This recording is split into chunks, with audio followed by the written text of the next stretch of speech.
What is your trick to impress at a job interview?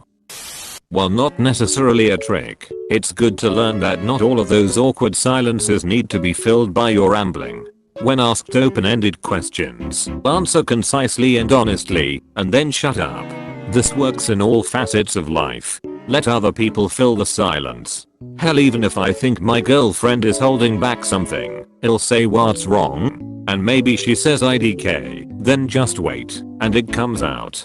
I just think it's funny how before you go into an interview, find out something you actually want to know about the company for when they ask, do you have any questions? I asked about an infrastructure project going on, and we talked about some details. It allowed me to show some of my skills, and showed that I was interested. My boss later said that was one of the factors for hiring me. I admit when I don't know something instead of bullshitting. Works best with a competent interviewer. I once had an interview where it felt like the manager was excited to find something I didn't know. You should be very excited to not work for them.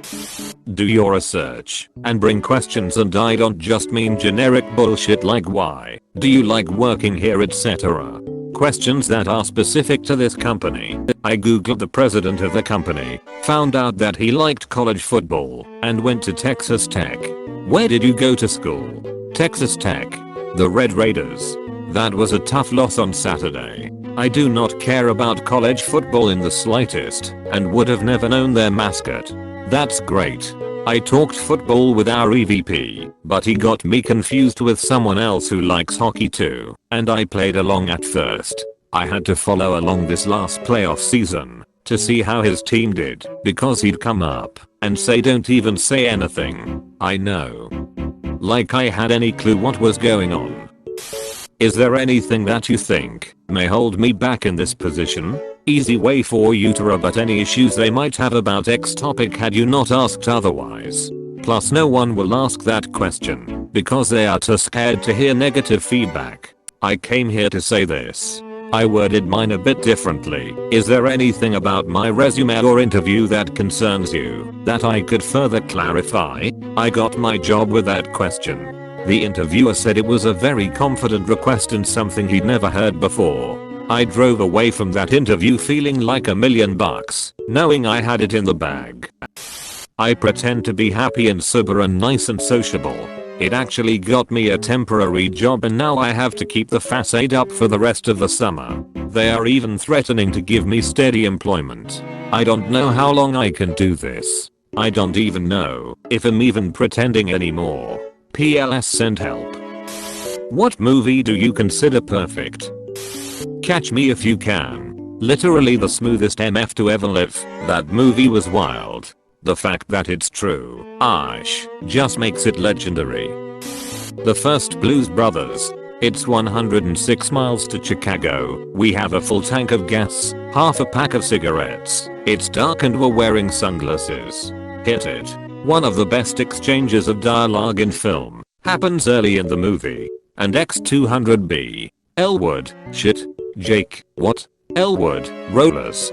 Jake, no. Elwood, yep. Jake, shit. And X200B. So simple, but convey significant amounts about the characters. What also makes it is the Sam and Dave song and the trumpet stabs timed in between the dialogue. Perfect exchange. The Blues Brothers? Shit, they still owe you money, fool. We're on a mission from God. Illinois Nazis? I hate Illinois Nazis.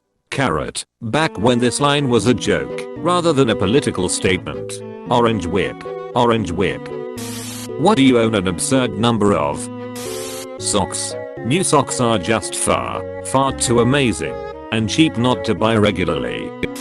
Notebooks. I haven't filled one in my entire life. I still keep on buying them. Shirts that I keep telling myself I'll fit into again one day. My whole life I was a small/medium until a few years ago when I ballooned up to a large/XL.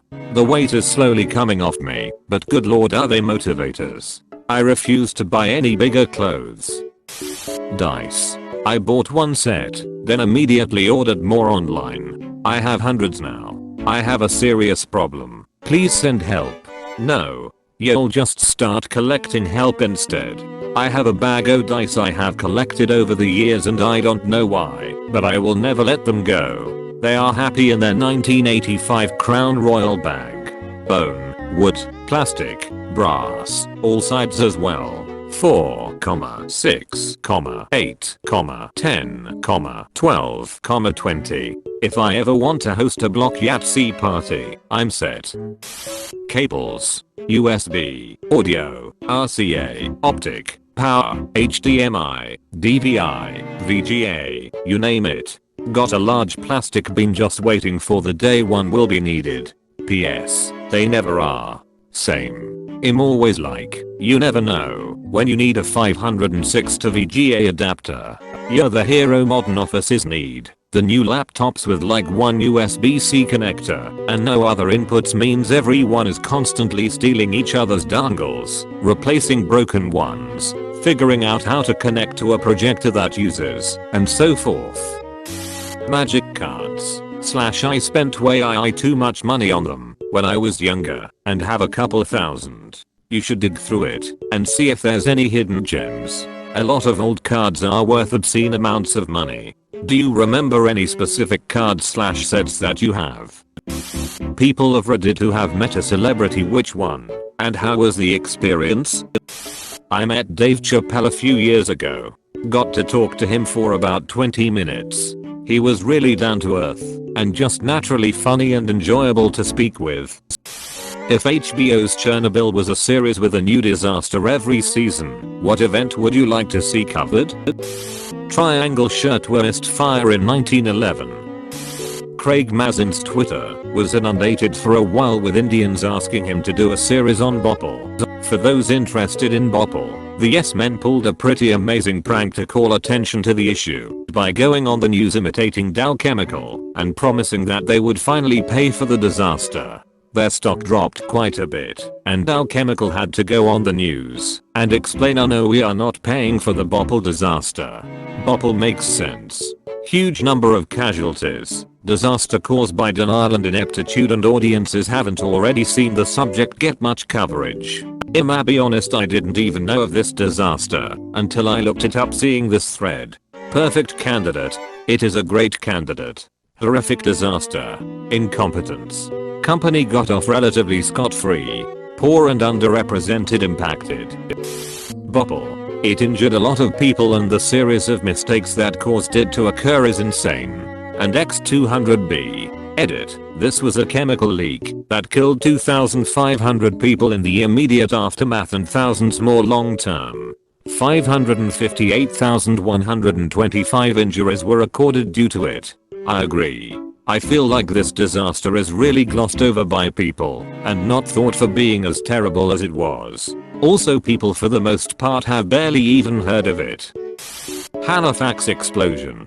Despite living here, I didn't even think of that one as an option. For shame. Great suggestion. Same.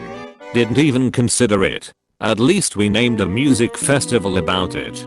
Many of us from Halifax feel a kinship with Boston. I suspect this is at least in part related to the support provided after the explosion. We do a send-off here for the tree before it heads to Boston. I believe they are donated. Property owners offer up the beautiful giant Christmas trees. Pawn shop employees of Reddit. What is something people think is collectible or worth a lot of money, but is actually relatively worthless? Swarovski crystal ain't worth shit. People don't seem to understand that it's glass and not some kind of semi-precious gem. That said, their beads are high quality and it shows in your work if you do that kind of stuff. But I can imagine that they're worthless to a pawn shop. Swarovski binoculars on the other hand. And their scopes too. Don't tell my girlfriend that. Well, my parents found the Swarovski crystal statue of Beauty and the Beast at Goodwill for $1 and then resold it on eBay for $100. That's because it's Disney, not crystal. Disney fans are freaking crazy. 7-year-old laptop.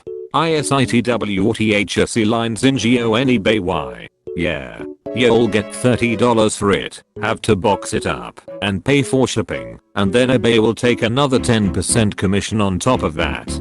Maybe $10 profit if you're lucky, not including the time and energy it takes to do all of this. Pawn shop employee here. Get a ton of people bringing TVs in thinking they're going to get $100+, but the market is so oversaturated, you're most likely gonna get less than 50 even for your 60 TV. I paid $220 for a 4K Samsung 40 a few weeks ago. TVs are stupid cheap now. Edit. I just want to add that I wanted the 40 for my very tiny apartment. I absolutely know I could have gotten a bigger one for not much more.